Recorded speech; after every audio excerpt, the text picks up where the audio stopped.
Hey, so today in this video I'll be showing you how to assemble this physics toy. So you need 4 M3 or 3mm times 20mm pins or similar length.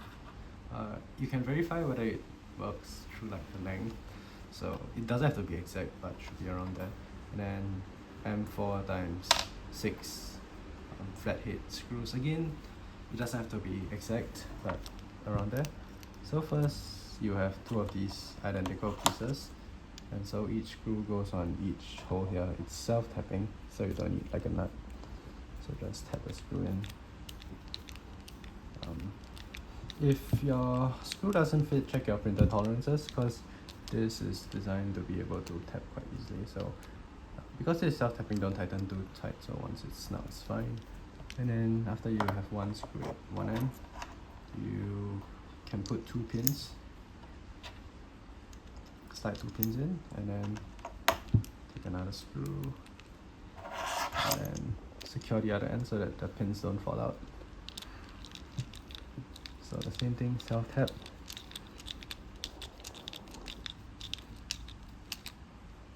Okay, make sure it's snug. Okay, and then you repeat the same thing for the other one.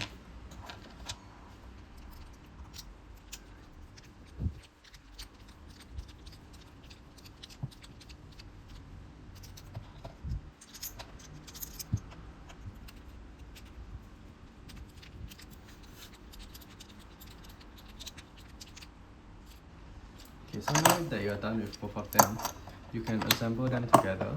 So to do this, you first, to do this, you can first spin them until the pins are out, and you put them together, then you just shake to lock them in place. So this toy, as you can see, because there are 2 pins on each of this, it's not possible to use tilting or panning to kind of get the pins in a correct position that you can separate both pieces, because let's say you tilt it in one direction, the other pin will just fall. So even if you are able to manage to even if you manage to separate like one of them, there's still another one locking them in place. So the only way to unlock this is by spinning. So just side spin, and you can unlock it instantly. So same for one of them. So if you look at how this works, so because the pins are free sliding, how it's supposed to work is when you spin them, for the pins to remain locked, like remain in their same position, there's a centripetal force needed to keep the pins in circular motion. But normally this centripetal force will be provided by the friction of the pin and the printed part. But when you spin it at a fast enough speed, of course it doesn't require very it only requires very little like force to spin it, because you don't really have to spin it very fast because the friction is very little. So if it's slow enough, the friction will provide the centripetal force to keep the pins in place and keep the toy from like being opened, so let it remain locked.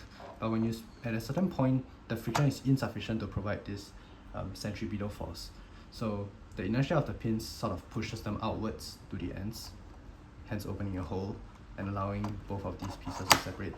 So that's how the physics behind this toy works. So just pass this to a friend or even your teacher, and yeah,